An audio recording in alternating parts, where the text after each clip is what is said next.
오늘은 종료주일입니다, 여러분. 이 땅의 평화의 왕으로, 겸손의 왕으로 오셨던 예수님께서 이 십자가의 길을 가시기 위해서 마지막 여정을 한 걸음 또 내딛는 날이기도 합니다. 또 예수님께서 자신의 공생의 마지막 이 주간을 제자들과 함께 보내시기 위해서 예루살렘에 입성한 날이기도 합니다. 이때는 유월절 절기였기 때문에 온 땅에 흩어져 있던 유대인들이 하나님의 말씀을 따라서 예루살렘 삼전을 향해서 모이는 날이기도 합니다. 로마 황제 이 네로 시대의 국세 조사에 의하면 유월절 때가 되면 예루살렘에 모였던 사람들의 수가 약 270만 명 정도가 됐다라는 기록이 있습니다. 어마어마한 수죠, 여러분. 이런 많은 인파가 예루살렘에서 모여드는 것을 볼 수가 있습니다. 그래서 오면서 그들은 찬양을 했고 신앙적인 이야기를 서로 나누면서 동행했을 겁니다. 예수님 당시의 사회상으로 볼 때 그들에게 있어서 가장 큰 이슈가 되었던 두 가지는 이런 거죠. 과연 하나님께서 로마의 앞좌석에서 언제쯤 우리를 구원해 주실 것인가에 대한 퀘스천이죠. 또 하나는 그렇다면 과연 누구를 보내셔서 이 일을 하게 하실 건가 라고 하는 물음입니다. 이걸 나누고 왔겠죠. 왜냐하면 유대인들의 역사 속에서 하나님께서 모세를 통해서 430년 종살이 했던 이스라엘 백성들을 구원해 줬던 이 날도 그렇고 사사시대에 사사들을 통해서 언약의 백성들을 이방인들의 압박과 속박으로부터 구원했다는 것을 그들이 알고 있었습니다. 그들이 그렇게 하나님을 바라보았을 때 그들에게 하나님의 구원이 임하였다는 것이죠. 이 일들이 반복되는 사실이었기 때문에 하나님께서 그들에게 언약으로 주었던 메시아의 이 사건을 그들은 기억하고 있었고 기다리고 있었다는 겁니다. 그런데 그들 사회 속에 최근에 들리는 소문이 있는데 뭐냐면 나사렛 예수라는 분이 있는데 그분이 지금 예루살렘으로 오고 있다는 것이죠. 아마 지금처럼 인터넷이 잘 돼 있거나 SNS나 여러분들 카톡 이런 게 잘 돼 있으면 벌써 떴겠죠. 예수님께서 하셨던 일들, 안전병이 일어나고 이렇게 볼 텐데 그때는 그런 게 없잖아요. 그러니까 소문으로 들었다는 거죠. 근데 그 소문 속에 있는 그분이 가는 곳마다 귀신 쫓아내고 눈먼 자가 눈을 뜨고 죽은 자가 살아나고 안진뱅이가 일어나고 중풍병자가 고침받는 소식을 듣게 되면서 이들 싸우는데 희망이 생긴 거예요. 이 소식을 듣고 예루살렘에 오고 있던 사람들 안에 기대가 있는 거죠. 자신들이 그토록 기다리고 기다리던 메시아가 오신다고 했는데 혹시 이분이 아닐까라는 생각이죠. 이분이 오시면 완전한 독립과 해방을 맛볼 것이고 그들에게 주겠다고 말씀하셨던 이 모든 것들의 희망을 걸 수 있는 시간이 됐습니다. 근데 이처럼 이렇게 누군가를 기다리고 있는 사람들이 있는 반면에 또 희망을 가지고 예수님을 기다리고 있는 사람들이 있는 반면에 그분이 오시면 잡아서 죽여야겠다라고 결의했던 자들도 이때 있었습니다. 예수님 공생에 3년 동안 음모를 꾸미고 체포하겠다고 시도하고 암살을 기도했던 사람들이 있죠.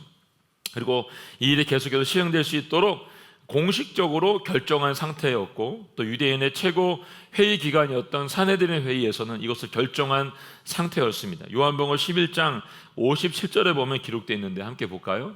11장 57절 시작. 그러나 대제사장들과 바리새파 사람들은 예수를 붙잡으려고 누구든지 예수께서 계신 곳을 알면 반드시 자기들에게 알려야 한다는 명령을 내렸습니다. 잡아서 죽이기 위해서 알려야 되는 명령을 내렸습니다. 바로 이런 상황에서 예수님께 지금 예루살렘을 향해서 들어가는 장면이 오늘 본문의 장면입니다. 1절부터 6절 말씀 읽어보겠습니다. 1절에 6절 말씀 시작. 그들이 예루살렘에 가까이 와서 올리브산 근처 벳바게와 베단에 이르렀을 때 예수께서 제자 2명을 보내시며 말씀하셨습니다. 저기 보이는 마을로 들어가라. 그래서 들어가 보면 아직 아무도 탄 적이 없는 새끼 나귀 하나가 메어 있을 것이다. 그 나귀를 풀어서 이리로 끌고 와라. 만약 누가 왜 이러냐고 물으면 주께서 필요하시니 쓰고 제자리에 갖다 놓겠다라고 하라. 그들이 가서 보니 길거리 어느 문 앞에 새끼 나귀가 메어 있었습니다. 그들이 나귀를 풀고 있는데 거기 서 있던 사람들이 물었습니다. 뭐라시오? 왜 나귀를 풀고 있어? 그들이 예수께 일러 주신 대로 대답하자 그 사람들이 허락해 주었습니다. 아멘. 이 올리브산은 예루살렘 성 동쪽에 위치한 산이고요, 여러분. 이 벳바게는 정확한 위치는 우리가 알 수는 없습니다. 그렇지만 베다니에서 예루살렘에 가는 길목에 올리브산 기슭 어느 쯤에 있는 마을로 볼 수 있습니다. 이 베다니는 예수님께서 유대에 계실 때마다 숙소를 내주었던 마리아, 마르다, 나사로가 살았던 집이 있던 곳이고, 여러분, 문둥병자였던 시몬의 집이 있던 곳이기도 합니다. 예수님은 두 제자에게 마을로 내려가서 아직 한 번도 아무도 탄 적이 없는 새끼 나귀 한 마리를 끌고 오라고 말씀을 하셨습니다. 예수님이 지난 3년 반의 시간 동안 평소에 뭘 타고 다니지 않으셨어요. 늘 걸어 다니면서 사역을 하셨습니다. 근데 오늘 이상하게 제자들에게 가서 새끼 나귀 한 마리를 끌고 오라는 거죠. 당시에 보편적으로 썼던 이 나귀를 왜 타셔야 됐을까요? 이유는 자신이 어떤 왕으로 이곳에 오셨는지를 정확하게 그들에게 보여주고 싶으신 거죠. 예수님은 자신들의 백성들이 삶 한가운데로 들어오셨고, 그들과 함께 그 길을 걸어가셨고, 먹고 마시셨습니다. 나귀 새끼를 타고 지금 예루살렘으로 입성하고 계십니다. 이 말씀, 여러분, 스가랴서 9장 9절의 예언의 말씀을 이루고 있는 걸 볼 수 있습니다. 함께 볼까요? 시작. 시온에 따라 마음껏 기뻐하여라. 예루살렘에 따라 소리쳐라. 보아라, 내 왕이 내게 오신다. 그는 의로우시며 구원을 베푸시는 분이다. 그는 겸손하셔서 나귀를 타시니 새끼 나귀를 타고 오신다. 아멘. 예수님이 새끼 나귀를 타심으로 세상의 임금과 다름을 지금 분명하게 보여주고 있습니다. 예수님께서 분명히 하늘과 땅과 땅 아래에 있는 모든 만물을 통치하는 분으로 오셨죠. 그분의 나라는 이 땅에 속하지 않은 것을 우리에게 분명하게 보여주고 있습니다. 예수님께서 새끼 나귀를 타심으로 제자들에게, 그리고 수많은 사람들에게 말씀하시는 거죠. 여러분, 나귀는 겸손과 평화를 상징하는 동물입니다. 세상의 왕들은 나귀를 타지 않아요, 여러분. 근데 나귀는 일반적인 교통수단을 쓰였고 짐을 나르는 수단으로 쓰였기 때문에 사람들이 볼 때는 도저히 이해할 수 없는 상황이죠. 그렇기 때문에 왕의 새끼를 타고 오는 것이 아니고 지금 나귀를 타고 오고 있는 예수님을 보면서 그들은 생각했겠죠. 왜 이것을 탔을까? 그렇지만 예수님께서는 그들에게 내가 왜 왔는지를 분명하게 보여주고 있습니다. 겸손의 왕으로, 평화의 왕으로 왔다는 것을 그들에게 분명히 알려주고 있는 것이죠. 자, 7절 8절 말씀 함께 보겠습니다. 7절 8절 시작. 그들이 나귀를 예수께 끌고 와서 자기들의 겉옷을 그 위에 얹어 드리자 예수께서 나귀를 타셨습니다. 많은 사람들이 길 위에 겉옷을 깔아드렸고, 또 어떤 사람들은 들에서 나뭇가지를 꺾어와 길에 깔기도 했습니다. 아멘. 나귀를 끌고 왔던 제자들이 자신들의 겉옷을 나귀의 등 위에 걸쳐 안장을 대신 쓰게 했고, 만든 다음에 예수님을 그 나귀에 타시게 했습니다. 그리고 그곳에 있었던 많은 사람들이 길 위에다가 자신들의 겉옷을 깔아드렸다라고 말하고 있습니다. 여기서 자신들의 겉옷을 벗어서 깔아드렸다고 하는 것은 왕에 대한 온전한 충성심을 나타내고 있는 장면인 것을 볼 수 있습니다. 근데 이곳에 모여있는 사람들의 숫자가 심상치 않은 거죠. 마가복음에는 보니까 많은 사람들이 모였다고 되어 있습니다. 오늘 우리가 읽은 본문. 근데 마태복음에 보면 큰 무리라고 되어 있습니다. 또 요한복음에도 거기에 많은 무리들이 모여있다라고 말하고 있는 걸 볼 수 있습니다. 이렇게 많은 사람들이 자신들의 겉옷을 지금 벗어서 지금 깔아드리면서 온전한 충성심을 보여드리고 있습니다. 그리고 나무가지를 꺾어서 길 위에다 지금 깔고 있습니다. 이 말은 이 온 이스라엘 사람들이 예수님을 왕으로 인정하고 있고 환영하고 있다는 의미를 내포하고 있는 것이죠. 그렇다면 이들은 과연 예수님을 어떤 왕으로 지금 환영하고 있는가를 봤더니 9절부터 10절에 나와 있죠. 한번 볼까요? 9절 10절 말씀 시작. 앞서가는 사람들과 뒤따라가는 사람들이 외쳤습니다. 호산나, 복이 있으리로다. 주의 이름으로 오시는 분이여, 복이 있도다. 다가오는 우리 조상 다윗의 나라여, 지극히 높은 곳에서 호산나. 아멘. 지금 환호성을 치면서 그들이 외치고 있습니다. 다윗의 나라여 라고 하는 이 환호의 호칭은 여러분, 예수님이 다윗의 후손이라고 하는 것을 인정하는 것뿐만 아니라 메시아가 지금 오고 있다라고 하는 기대감, 희망을 담고 있는 것을 볼 수 있습니다. 이 부분 이외의 말씀의 이 환호성은 시편 118편 25절 26절에 나온 말씀을 인용하고 있습니다. 시편 113편부터 118편까지의 시편은 할렐 시편이라고 합니다. 할렐 시편. 그래서 이 시편은 유월절 축제 기간에 정기적으로 낭송되었던 시입니다. 6월절은 우리가 알고 있는 것처럼 이스라엘이 애굽의 압제에서부터 출애굽, 해방되었던 사건을 기념하는 날입니다. 그렇기 때문에 이 시가 6월절에 낭송되었다고 하는 것은 그들의 이 간절한 소망이 담겨 있었던 걸 볼 수가 있는 거죠. 그들이 소리 높여 호산나를 외친 것은 구원하소서라는 말로 다윗의 자손이요 하나님 오신 바로 그 메시아요 예수님, 그분이 이제 우리를 구원하실 것이라고 하는 외침이 담겨 있는 것입니다. 많은 사람들이 일제히 지금 예수님을 자신들이 기다리는 메시아로, 왕으로 환영하고 있습니다. 그리고 그들은 예수님께서 이스라엘을 로마의 이 정보로부터 구원해 줄 메시아라고 하는 것을 분명하게 알고 있습니다. 그들이 그토록 기다렸던 예수님께서 정치적인 메시아로 오셔서 당장 이 예루살렘 왕위에 오르셔서 이 압제와 고통으로부터 우리를 해방해 줄 거라고 하는 기대를 가지고 있습니다. 그리고 예루살렘 입성하셔서 무너진 다윗의 이 왕조를 회복시켜 주실 것이고 이스라엘 영광을 다시 회복시켜 줄 거라고 하는 기대를 가지고 있습니다. 이것이 지금 예수를 향해서 소리쳐 외치고 있는 그들의 숨겨져 있는 의도이고 이유입니다. 이들이 소리치는 이 환호성을 뒤집어 보면 어떤가요, 여러분? 욕망의 환호성인 걸 볼 수 있습니다.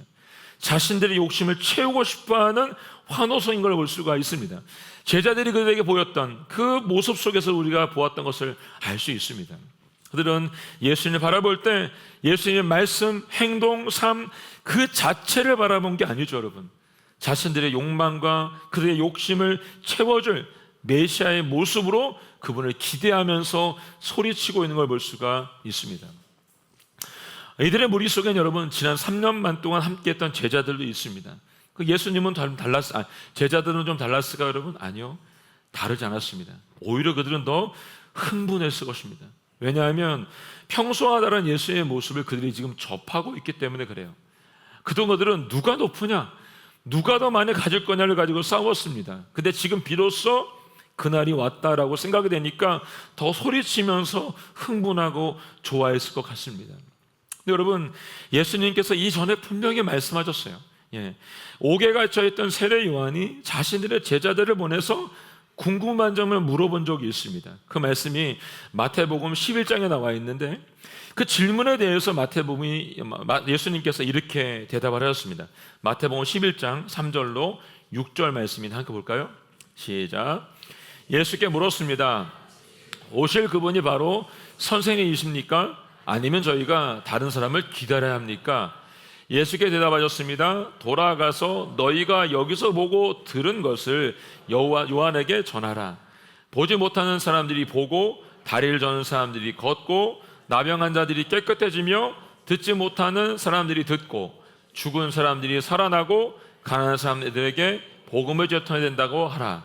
나로 인해 걸려 넘어지지 않는 사람은 복이 있다. 아멘. 네. 이 말씀은 선지자로부터 이미 예언된 메시아에 대한 예언의 말씀인 것을 볼 수 있습니다. 그 말씀이 어디 있냐면 이사야 35장 5절 6절에 나와 있는데 함께 볼까요? 시작. 그때 눈먼 사람이 눈을 열고 귀 먹은 사람이 귀가 뚫릴 것이다. 그때 다리를 절던 사람이 사슴처럼 뛰고 말하지 못하던 혀가 기뻐 소리칠 것이다. 그렇다. 사막에서 물이 터지고 강물이 광야로 쏟아질 것이다. 아멘. 예수님은 이사야의 말씀을 통해서 어떻게 합니까? 세례요한의 질문에 대해서 내가 그 메시아라고 하는 것을 분명하게 밝혀주고 있습니다. 예수님의 제자들도 오병이의 기적이 일어났을 때 그들이 말했습니다. 자신들이 기다렸던 메시아라고 하는 것을 확신했습니다. 그리고 이분이 다윗의 왕조를 다시 일으킬 분이라는 결심을 그들이 했다는 거예요, 여러분. 근데 예수님은 이 이후로 오히려 드러내신 것이 아니라 더 감추셨죠. 숨으셨습니다. 숨길 뿐만 아니라 예수님을 왕으로 세우겠다고 모시겠다고 무리들이 모일 때마다 피하셨습니다. 한적한 곳으로 가시고 배를 띄워서 강을 건너가셨던 것을 볼 수가 있습니다. 제자들은 생각했겠죠. 예수님이 뭔가 하겠다라고 결심만 하면 금방 뭔가 될 것 같은데 예수님은 전혀 그럴 생각이 없는 거예요. 마음도 없는 거죠. 그러니까 이상하게 생각하는 거예요. 근데 오늘 예수님께서 새끼 낙인 하나 풀어오라고 하시는데 이게 좀 다른 거예요. 다른 예수님의 모습을 보게 되자 지금 제자들이 흥분한 거죠. 그래서 겉옷을 벗어서 나귀의 등에 깔고 안장을 만들어서 예수님 그곳에 앉혀드리고 소리를 치는 거죠. 이제 때가 되었다고 생각한 겁니다. 드디어 왕으로 주님이 올라가시는구나, 이스라엘의 회복날이 바로 이 날이구나 라고 생각했겠죠. 이제 고생 끝이라고 생각할 겁니다. 지난 시간 당했던 투치와 고통은 끝이고 이제 부귀와 영화와 안락만이 남았다는 부푼 꿈을 가지고 그들이 나아갔을 것입니다.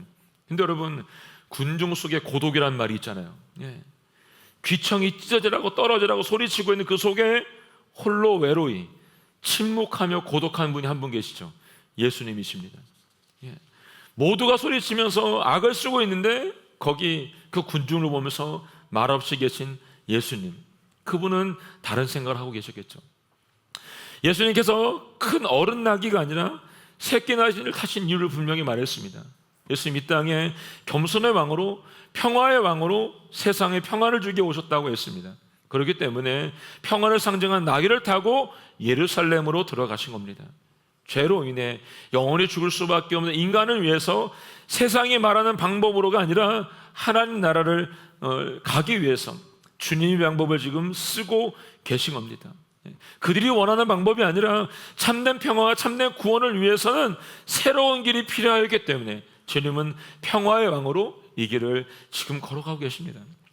예수님께서 이 땅에 오실 때도 가장 낮고 낮은 곳으로 오셨죠. 여러분, 말구유, 말밥통으로 오셨습니다. 헤롯의 왕궁으로 오신 게 아니고 여러분, 누군가에게 이름을 알릴 수 있는 곳으로 오신 것이 아닙니다. 여러분, 이 땅의 이 구원은, 여러분, 이 평화는 전쟁의 힘으로, 칼로, 창으로, 무력으로 이룰 수 있는 여러분 평화가 아니라는 것입니다.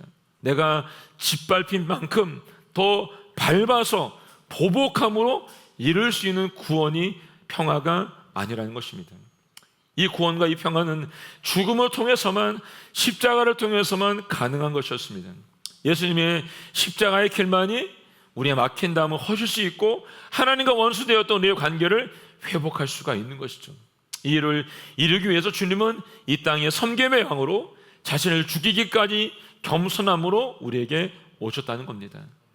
그럼 예수님께서는 자신을 향해서 소리치는 제자들과 군주들을 향해서 그들이 원하는 길로 가신 것이 아니라 십자가의 길로 수치와 고통과 죽음을 향해서 지금 걸어가고 있습니다. 마태복음 20장 28절을 보게 되면 예수님께서 이 땅에 오셨던 목적을 분명히 말씀해 주었습니다. 읽어볼게요. 시작. 인자 역시 섬김을 받으러 온 것이 아니라 섬기러 왔고 많은 사람을 위해 자기 목숨을 대속물로 주려고 온 것이다. 아멘.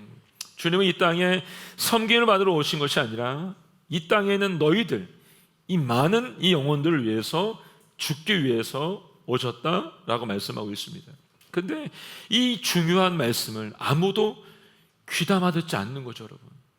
예수님이 십자가 길을 갈 수밖에 없었던 이 일을 반복해서 그들에게 말을 했고 제자들에게도 3번에 걸쳐서 말씀했던 것을 볼 수 있습니다. 그럼에도 불구하고 아무도 이 말을 귀담아 듣지 않는다는 거죠. 왜냐하면 그들의 마음은 세상의 것들로 가득해 있기 때문에 그렇습니다. 여러분, 우리가 하나님의 말씀이 들리지 않고, 우리가 하나님의 이야기가 들리지 않고 성경의 말씀이 그대로 사라지지 않는 이유는 여러분, 우리 안에 아직도 버려야 될 것이 많기 때문에 그렇습니다. 여러분, 예수님과 함께 했던 12 제자들도, 그리고 그 모여서 소리 지르고 있는 군중들도 십자가를 향해서 나아가고 있는 그 예수님을 이해하지 못하고 있는 거죠. 사랑하는 여러분, 예수님께서 이 땅에서의 지금 마지막 긴 여정을 마무리하고 계십니다. 그분은 하늘에 지극히 높고 높은 보좌를 버리시고 낮고 낮은 이 땅에 인간의 몸으로 오셔서 언약의 말씀을 이루기 위해서 그 십자가의 길을 걸어가고 계십니다. 예수님께서는 하늘의 높은 보좌를 버리시고 낮고 낮은 이 땅에 인간의 몸으로 오셨을까요? 왜 예수님께서는 지금 자신을 향해서 환호성을 지르고 있는 그들을 등지시고 묵묵히 십자가의 길을 걸어가고 계실까요, 여러분? 바로 저와 여러분 때문이죠. 내 문제가 당장 해결되지 않았다고 하나님을 협박하고 있는 우리들 때문이고, 여러분, 조그만 손해를 봐도 하나님을 원망하고 있는 우리들 때문입니다. 세상의 일로 바쁘다는 핑계로 마음에 맞지 않는다는 이유로 교회의 사역도 봉사도 일도 다 내평적 펴리고 있는 우리들 때문이죠. 나를 위해서 자신의 것을 모두 주신 주님께 내 모든 것 아깝지 않고 다 드리겠다고 말만 하고 드리지 않고 있는, 거짓말하고 있는 우리들 때문이죠, 여러분. 자신을 배반할 것을 아시면서도 제자들의 발을 씻어주면서 내가 너희에게 행한 대로 너희도 이와 같이 행하라는 사랑을 주셨는데도 나와 맞지 않는다고 비난하고 헐뜯고 하나 되지 못하고 있는 우리들 때문입니다. 나를 위해서는, 가족을 위해서는 시간도 돈도 여러분 열정도 조금도 아끼지 않고 사용하면서 교회를 위해서, 작은 자를 위해서, 선교자들을 위해서는 아까워서 벌벌 떨고 있는 우리들 때문이라는 것입니다. 이렇게 부족한 것이 많은 우리들 때문에 주님은 오늘도 십자가의 길을 묵묵히 걸어가고 계십니다. 예수님께서 예루살렘에서 걸어가시는 십자가의 길은 쉬기 위해서, 여행하기 위해서 가는 길이 아니에요, 여러분. 그분이 예루살렘에서 걸어간 십자가의 길은 눈물 없이 갈 수 없는 고난의 길이었어요. 그래서 여인들이 십자가를 향해서 지고 가신 예수님에게 울고 있을 때 그 여인들이 말했잖아요. 네 자신을 울고 너희 자녀들을 위해서 울라라고 말했습니다. 바로 저와 여러분의 죄 때문에 걸어가신 그 구원의 길이라고 하는 것을 기억하십시오. 찬송 여러분, 이제 저와 여러분은 어디로 가야 될까 여러분? 누가복음 9장 23절 24절 말씀에 예수님께서 그 길을 우리에게 가르쳐 주셨습니다. 읽어볼까요? 시작. 그러고는 그들 모두에게 말씀하셨습니다. 누구든지 나를 따르려면 자기를 부인하고 날마다 자기 십자가를 지고 따라야 한다. 누구든지 자기 생명을 구하려는 사람은 잃을 것이요 누구든지 나를 위해 자기 생명을 잃는 사람은 구하게 될 것이다. 아멘. 나를 따르려면 자기를 부인하고 날마다 그 십자가 지라고 말씀하십니다. 우리의 생명 또한 주님께 드리라고 말씀하고 있습니다. 저와 여러분은 지금 사순절의 마지막 주간을 보내게 됩니다. 주님의 이 고난을 묵상하고 그분의 길을 다시금 기억하는 시간을 우리가 보내게 되기를 원합니다. 내일부터 우리가 시작되는 고난주간 새벽 기도회를 통해서 예수님을 더 깊이 묵상할 수 있는 축복이 우리 모두 가운데 있기를 원합니다. 예수님께서 이 고난의 기간 동안 저와 여러분이 함께 이 길을 걸어가기를 원하십니다. 예수님께서 가신 길은 분명한 목적이 있어요, 여러분. 그분이 가졌던 길은 구원의 길로 가는 길이었습니다. 그분이 가졌던 길은 생명이 보장된 길이었습니다. 그분이 가졌던 길은 안전함이 보장된 길이었습니다. 그 길을 통해서만 구원의 길로 들어갈 수 있습니다. 예수님 없이 혼자 갈 수가 없는 길입니다. 예수님과 함께 걷지 않는다고 한다면 그 길의 끝은 멸망할 것입니다. 마지막으로 예수님께서 예루살렘을 입성하실 때 군중 속의 고독을 느끼면서 오셨던 이유는 이 백성이 예수님께서 가시는 길을 모르고 자신들의 길로만 가고 있기 때문에 오셨습니다. 지금도 오시고 계십니다. 여러분과 저를 위해서. 주님이 말씀하신 그 길이 아니라 나와 여러분들이 원하는 길로 가고 있기 때문에 그렇습니다. 실제로 예루살렘의 사람들은 예수 그리스도의 구원의 길을 거절하였던 이유 때문에 여러분 부활 이후 40년 지나서 어떻게 되냐면 로마의 침략으로 예루살렘이 초토화되었던 것을 볼 수가 있습니다.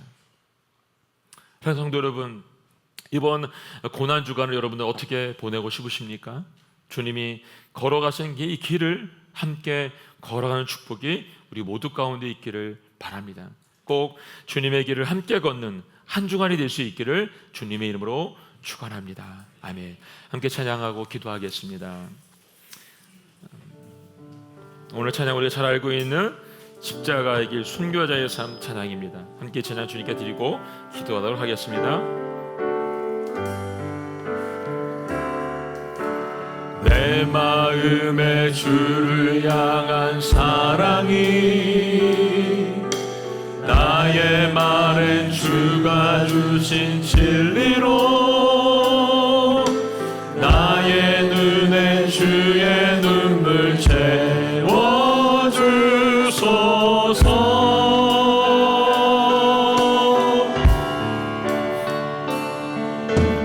내 입술에 찬양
주를 향한 사랑이 나의 말에 주가 주신 진리로 나의 눈에 주의 눈물 채워주소서.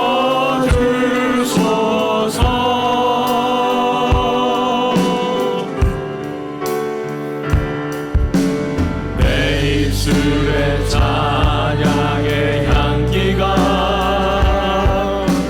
두 손에 주를 닮은 성님이 나의 삶의 주의 은정 나게 하소서. 아멘 아멘. 하나님의 사랑이 영원히 함께하리. 십자가의 길을 걷는 자에게 순교자의 삶을 사는 이에게 아멘. 조롱하는 소리와 세상 유혹 속에도 주의 순결한 신부가 되리라. 내 생명 주님께 하나님의 사랑이 영원히 우리와 함께 하십니다. 아멘. 하나님의 사랑이 영원히 함께하리. 십자가의 길을 걷는 자에게 순교자의 삶을 사는 이에게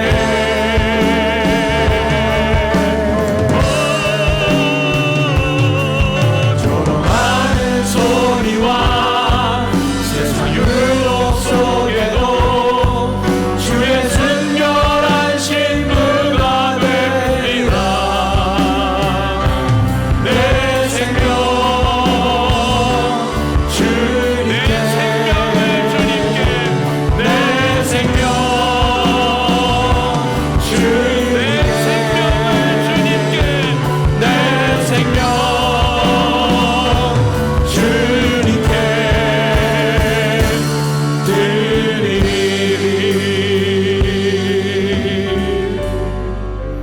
하나님 아버지, 주님이 이 땅에 낮고 낮은 곳으로 인간의 몸으로 이 땅의 모든 영혼들을 위해서 죽기 위해 오셨습니다. 주님께서 오늘 그 걸음을 또 한 걸음 내디디셨습니다. 십자가를 향해서 우리를 위해서 내디디신 걸으십니다. 아버지 하나님, 그 안에 있는 군중들은 그 걸음을 모르고 모두 소리치면서 자신들의 욕심을 얘기하고 있습니다. 아버지, 혹시 우리의 삶도 동일하지 않습니까? 아버지, 주님께서 걸어가신 그 십자가의 길, 그 길을 우리도 걸어갈 수 있도록 도와주시길 원합니다. 주님이 그 몸을 다 던지신 것처럼 우리의 삶 또한 주님께 드릴 수 있도록 도와주시기를 원합니다. 이번 한 주간 주님의 십자가를 묵상할 때에 하늘로부터 들려주는 주님의 음성을 들려줄 수 있도록 도와주시고, 우리 안에 있는 죄된 마음들, 죄악된 마음들, 씻어봐야 될 모든 것들이 주님이 십자가 앞에 다 들려줄 수 있도록 도와주시고, 주님에게로 가는 축복이 이 한 주간 또한 우리의 삶 가운데 나타나게 하여 주시옵소서. 주를 바라볼 수 있도록 도와주시며 평화의 왕으로 오신 예수 그리스도를 묵상하는 한 주간 되게 하여 주시옵소서. 내 삶에도 이 십자가의 길이 순교자의 삶이 나타나게 하여 주시옵소서. 주님을 고백하며 기도하며 나아가겠습니다. 주여, 하나님 아버지, 하나님 아버지, 주님 가신 그 길을 저희도 가겠습니다. 아버지 하나님, 주님의 눈물을 나도 채우겠습니다. 아버지, 주님 내 입술 가운데 하나님 아버지 주를 높여 찬양하는 입술 되게 하여 주시옵소서. 내 손이, 이 두 손이 주를 닮을 수 있도록 도와주시옵고, 내 삶에도 예수님의 절 보신 축복이 우리 모두 가운데 있도록 도와주시기를 원합니다.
누구든지 나를 따르려면 자기를 부인하고 날마다 자기의 십자가 지고 따라야 된다고 말씀해 주었습니다.